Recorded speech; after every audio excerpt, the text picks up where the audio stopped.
এখন শোনো, এখন আমি যেটা বলতে চাইতেছি, হ্যালো আম্মু। হ্যাঁ বলো। এখন বাসায় আসতে হবে? হ্যাঁ আমি বাসায়।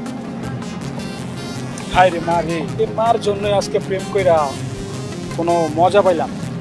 পুটুলিয়ে বের হইছি আর ওই জায়গায় এই মা রাখ, একটা অভিনয় করতে হবে। ঠিক আছে, একটা অভিনয় করি, দেখি ও কি বলে।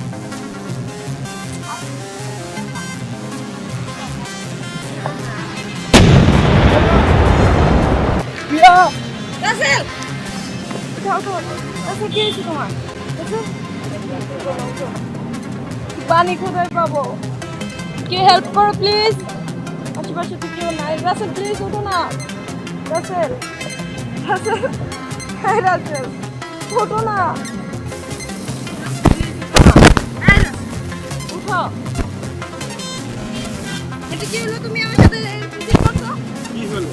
কি হলো কি? যাও তোমার সাথে কথা বলবো। প্রিয়া, হাই প্রিয়া, কথা বলবা না তুমি। প্রিয়া শোনো, প্রিয়া শোনো, প্রিয়া কথা বলবা না। please, না শোনো, কথা বলবা না। প্রিয়া, না কথা বলবা না। please, শোনো না, please। না আমি শুনবো না। বলছি তো, কেন শুনবো? আমি আম্মুর সাথে কত চুরি করে তোমার সাথে দেখা করতে।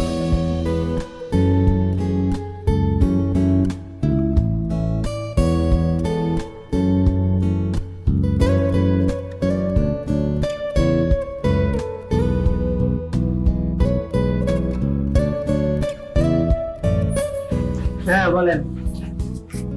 হ্যাঁ আচ্ছা, আশেপাশে একটু পরে কথা বলি। এই রাসেল, এদিকে আসো। কি অবস্থা তোমার ভাই? এই তো আলহামদুলিল্লাহ। শরীরটা ভালো? শরীরটা হঠাৎ করে অসুস্থ। কেন, কি হয়েছে? ডাক্তার দেখাও নাই? আরে বুঝতেছি না যে কি হয়েছে। কি হয়েছে? এই রাসেল, রাসেল, রাসেল, রাসেল, এই রাসেল, রাসেল, এই রাসেল, কথা বল। রাসেল, হ্যালো ডাক্তার সাহেব। ইয়েস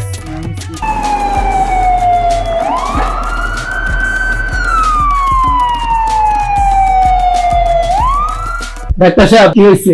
ওর তো দেখলাম ব্লাড ক্যান্সার। কি? রাসেল দোস্ত, কথা বল। রাসেল, চেহারা নিয়ে কি করে প্রিয়ার সামনে দাঁড়াবো আমি নিজেই বুঝে উঠতে পারতেছি না। আমি নিজেও জানি না যে এমনটা কেন হলো। মানুষের জীবনে তো কতই জ্বর আসে, তাই বলে এমনটা আসবে তা আমি কখনো ভাবিনি।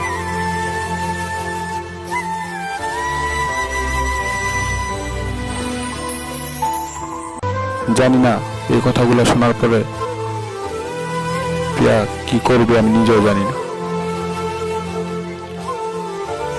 আমি কি করে ওর সামনে দাঁড়াবো নিজেই বুঝতে পারতেছি না।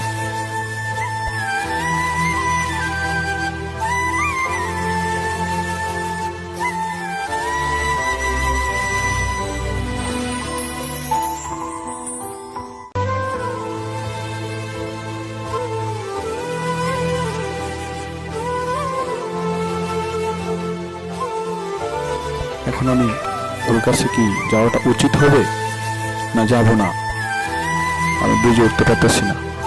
আমার মাথা একদমই কাজ করতেছে না। না না, আমি আমার এই চেহারা নিয়ে কখনোই ওর কাছে যাব না, কখনোই না।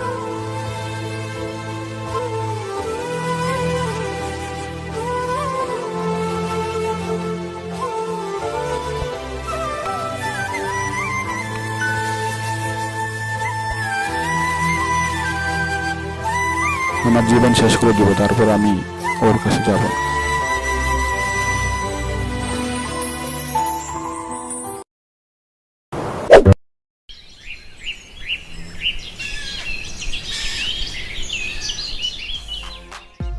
হ্যালো নাইম, কই তুই?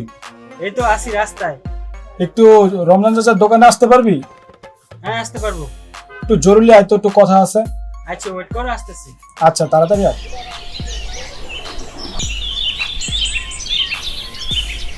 কি হয়েছে তো আর্জেন্ট ডাকলি?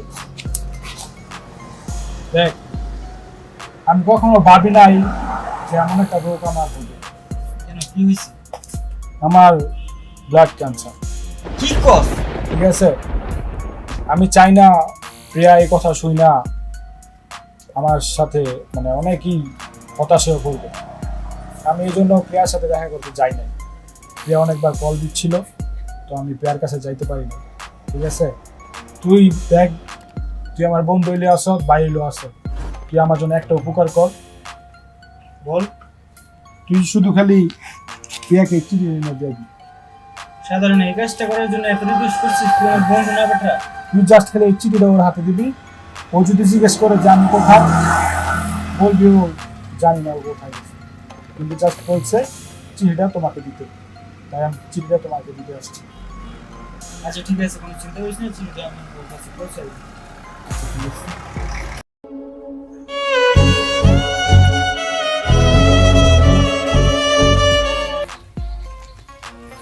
আসসালামু আলাইকুম আপু। ওয়ালাইকুম আসসালাম। কি অবস্থা নাইম ভাই, আপনি এখানে? হ্যাঁ ভালো, আমি আপনার কাছে যাচ্ছিলাম। কেন, কি হয়েছে? রাসেল আমাকে এই চিঠিটা দিয়ে বললো আপনার কাছে দিতে। কেন, রাসেল কই? রাসেল তো দেখছিলাম দোকানে বসে আছিল। ও তো, ও তো আমাকে ফোন দিতে পারতো, ফোন দেয়নি কেন আমাকে?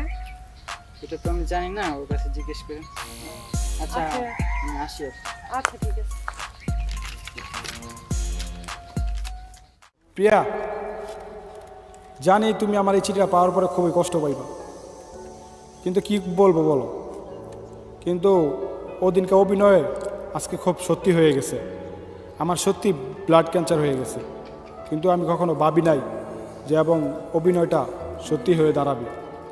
আর আমি চাই না আমার এই পরিস্থিতি নিয়ে তোমার সামনে দাঁড়াইতে, এই জন্য আমি কখনোই তোমার সামনাসামনি হইতে পারবো না। প্লিজ তুমি আমাকে ক্ষমা করে দিও, এবং এটা মনে হয় আমার জীবনের শেষ কথা, এই জন্য আমি আর কিছু বলতে পারলাম না। তুমি আমাকে ক্ষমা করে দিও প্লিজ।